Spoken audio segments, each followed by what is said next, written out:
Bonjour, bienvenue au JT Pop.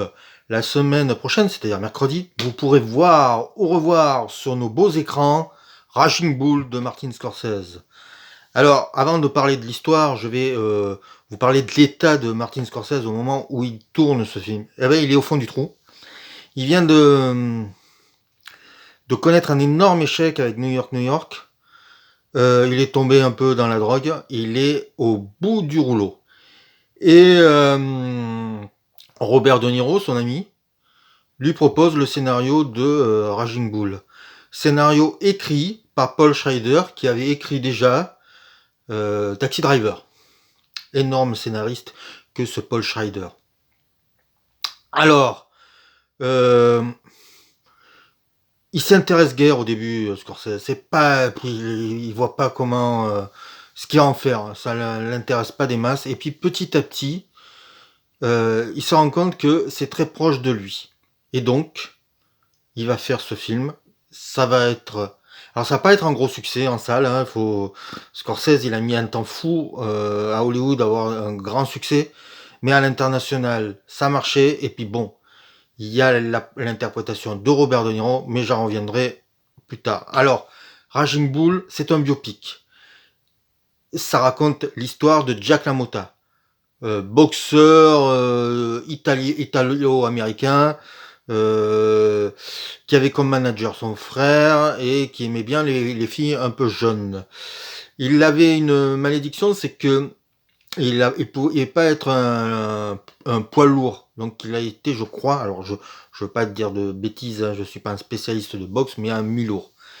Mais Jack LaMotta, c'est quelqu'un qui était contre tous les compromis, qui s'est couché une fois parce que la mafia lui a proposé un gros contrat, il n'avait pas le choix et ça lui a pas plu. Et puis petit à petit, il a gagné le championnat du monde. Et puis par son caractère, par ses animosités, il s'est détruit lui-même.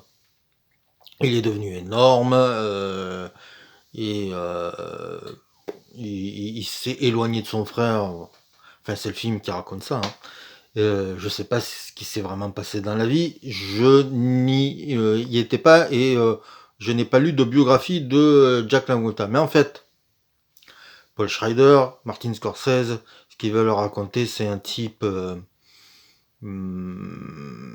sans compromis, mais pas sympathique. Il y a quelque chose de fascination-répulsion tout le long de ce film. Donc, Robert De Niro prend le rôle à bras-le-corps, il se muscle, il apprend à boxer. Certains sparring partners vont dire que c'est un des meilleurs boxeurs qui existent. Alors ça, c'est la légende. Hein. Je sais pas si c'est vrai non plus.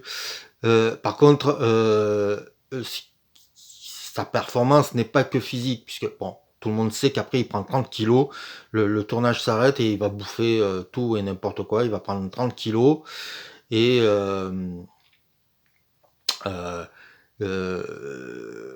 il va obtenir un Oscar, mais la vraie force de son jeu, c'est son intériorité. On sent qu'il est prêt à bouillir, on sent qu'il est prêt à exploser tout le long du film. Et c'est ça qui fait j'allais dire le véritable, la véritable force de, de, de, de ce personnage. C'est un clown qui est prêt à exploser et qui se croit tout permis. En fait, je crois que c'était Scorsese lui-même qui disait que c'était peut-être le personnage le plus antipathique qu'il avait filmé et qu'il avait rencontré aussi. Donc Jack LaMotta n'était peut-être pas véritablement un ange. Mais en tout cas, ça donne un superbe film.